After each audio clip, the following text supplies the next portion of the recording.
Hema committee റിപ്പോർട്ടിന്റെ അടിസ്ഥാനത്തിൽ ആരോപണ വിധേയർക്കെതിരെ കേസെടുക്കണമെന്നാവശ്യപ്പെട്ട് പൊതുപ്രവർത്തകനായ പായിച്ചിറ നവാസാണ് ഹർജി നൽകിയത്.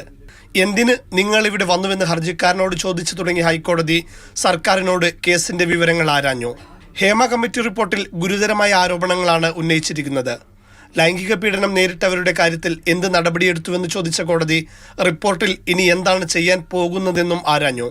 മൊഴി നൽകിയവർ പരാതി നൽകാത്തതാണ് പ്രശ്നമെന്ന് സർക്കാരിനായി AG കോടതിയിൽ വ്യക്തമാക്കി. സാക്ഷികൾക്ക് പേരുകൾ സ്വകാര്യമായി വയ്ക്കാമെന്ന് കമ്മിറ്റി ഉറപ്പുകൊടുത്തിരുന്നുവെന്നും സർക്കാർ കൂട്ടിച്ചേർത്തു. തുടർന്ന് വനിതാ കമ്മീഷനെ കക്ഷി ചേർത്ത കോടതി മുഴുവൻ കമ്മിറ്റി റിപ്പോർട്ട് മുദ്രവെച്ച കവറിൽ ഹാജരാക്കാൻ ആവശ്യപ്പെട്ടു. പരുങ്ങലിലായ സർക്കാർ സ്വമേധയാ കേസെടുക്കാൻ പരിമിതിയുണ്ടെന്ന് കോടതിയെ അറിയിച്ചു. എന്നാൽ ഇരകളുടെ വിവരങ്ങൾ രഹസ്യമാക്കി കുറ്റം ചെയ്തവർക്കെതിരെ നടപടിയെടുത്തുകൂടെയെന്ന് കോടതി ചോദിച്ചു. അതേസമയം റിപ്പോർട്ടിൽ സ്വമേധയാ കേസെടുക്കുന്നതിൽ സാങ്കേതിക തടസ്സങ്ങളില്ലെന്ന് മന്ത്രി KN ബാലഗോപാൽ വ്യക്തമാക്കി.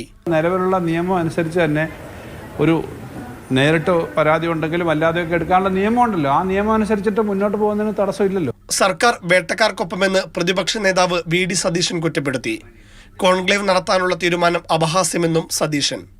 ഗുരുതരമായ ക്രിമിനൽ കുറ്റങ്ങളുടെ പരമ്പര ഈ തൊഴിലിടത്തിൽ നടന്നു എന്ന് സർക്കാരിന് അറിവ് കിട്ടിയിട്ടും അത് മറച്ചുവെച്ച് ചെയ്തിരിക്കുന്നത് ഭാരതീയ ന്യായ സംഹിതയുടെ 199 വകുപ്പ് വഴി കുറ്റകരമായ ഒരു കാര്യമാണ് ചെയ്തിരിക്കുന്നത്. താരസംഘടനയായ അമ്മ മൗനം പാലിക്കുമ്പോൾ റിപ്പോർട്ടിൽ ചർച്ചയ്ക്കൊരുങ്ങുകയാണ് film chamber. Mathrubhumi news, Kochi.